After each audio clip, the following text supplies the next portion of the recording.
अस्सलाम वालेकुम नाज़रीन, आप देख रहे हैं इंफॉर्मेटिव टीवी। मैं हूं चौधरी सबर। ये देख सकते हैं, ये जो रोड है आगे वो इस साइड पे रास्ता जा रहा है। आगे गवर्नमेंट नंबर 1 स्कूल है बच्चियों का, दूसरी साइड पे मीन जलेबी वाला है। कब्रस्तान चौक से ये रास्ता सीधा आ रहा है। बोर्डिंग मोहल्ले वाली ये रोड है जी। ये जूम करके आपको दिखा रहे हैं कि मस्जिद भी है, ईदगाह, और ये राइट साइड पर है। इस साइड बिल्कुल स्ट्रेट डाउन जाएंगे, वहाँ को प्लाट लेके चलूँगा। 14 मरले का प्लाट है जी, ज़बरदस्त है और लोकेशन भी बड़ी अच्छी है। फ्रंट इसका 63 है। अभी फाइनली हम प्लाट पे आ गए हैं जी। तो ये देख सकते हैं, ये प्लाट है जी। और इसकी अगर आपको विथ दिखाऊं तो विथ में चेक करवाता हूँ। सामने जो रास्ता है वो भी आप देख सकते हैं, वो भी स्ट्रेट डाउन मेन रोड पे जा रहा है जी।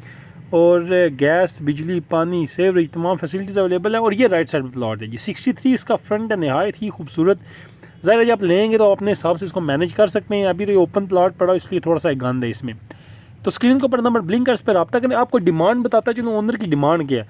तो ओनर की डिमांड है 16 लाख रुपए मरला के हिसाब से, फ़ी मरला 16 लाख रुपए। स्क्रीन के ऊपर नंबर ब्लिंकर्स पर रब्ता करें ताकि कंसेशन, या अगर आप पसंद है तो आप फिजिकली आपको विजिट करवा दीजिए। अगले व्लॉग तक के लिए मुझे तो इजाज़त, खुदा हाफिज़।